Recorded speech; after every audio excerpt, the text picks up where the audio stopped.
CMST amasung PMJY gi impanel hospital singi mathakta house committee semmaga thigatsi haibada chief minister ne yakhidre haidina ponopam pause de yawi maruina koi numit tarani layeng bada lupa lising tratruk ki senin stari tra manga leheli masi pa bada nomada hida kunma thoda kapi haibani masi yamna chawba scandal ni hai humsu thami adu amuram dana akoi departmental inquiry tawbadi huran bagi mukutta huran bathi haibani phaba ngamloi keran jere hum thami aduna hadak koi CMST ki matang sida da chawba shum su thokre tuan ba private hospital impanel tawba hospital sing sida koi lengak na madu pum thoku paisa pitok tabadagi madu achauba madu impanel tawba do koi yaw layeng aro haidana dialysis tawraga leiba mayam su koi lambi da surok tan legi matam koi kre madu ki makha tarak pata yana dana tamna muk tawgi bani adubu sigi fim ma si ko even house to bu yong na pagi fim lak pasi CMST ga koi PMJY gi ofum da lai ofum se sida koi chant gi kari mo thamin ngule tham Our Motor ELITETV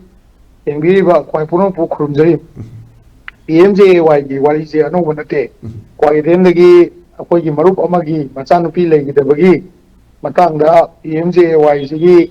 Mathakta, RTI, my arm togana, Priesta statement, my arm togana togoda, Rims Nasu, PMJY, Matang Sidamagi, Hansi treatment togoda, Kano Yahovi, the PMJY Manunda. Treatment of Wayani Tagayaro, Hidak Navy, Potani, Hidak, why may am lake? So Namasi, PMJY say, Masi, not only any way, Potsai Labagi, Natagahi, and a Sinabagi, Paisa, Hisapans, and Bagi Matang,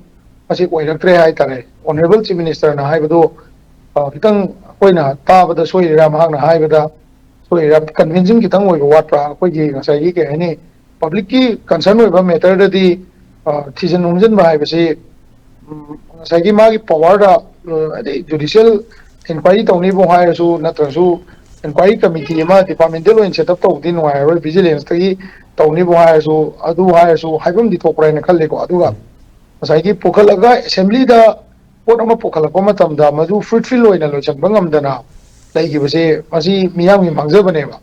aduga assembly yo re isi su lengak si oi honorable chief minister khemchan dinga nganta thama Money jet later Manico. Adubo policy to the Hana Payamba medical director sing medical key, the labor concerned minister sing Mantri sing Natawanina. Adugi put to the market jurisdiction you want, but the Woody Lake Matamduda, Adukasu, Poliuki, Mana, Magna executive power seen away about Misakamoina, Mon the Tomaning Wakalonze, public opinion, they am Sauna Lakada and a Calico. Kaino deep, Kainoita, the PMJY Sina, Mating Pang, you see, quite in lie about. Quite a late Jadraba Kambu. Kambu is the Mating Pam in Low High. The Marmar Tamasi,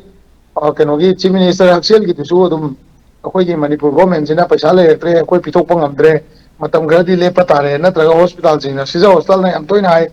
Akoi the Pasatiran, Nina, Matan Lady, Axel Gimatangida, Akoi Kanoze, free treatment, people of Maroi, Natra medicine, people of Maroi, and I am Toina High, Tomasi, out. Kani upload Miyangi lang ba malakri baudi government ja tawbai mong taw se masi phatte na haijage palibeling aksina magi ngamjaba capacity da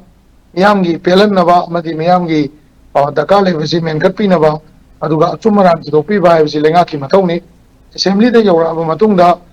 departmental inquiry taw ba natraga taw da ba visi pura toan tamaganda madugi matang kitang kupna Miyangi apam da khangbi raga Hayan ning bagi apa betul lagi ni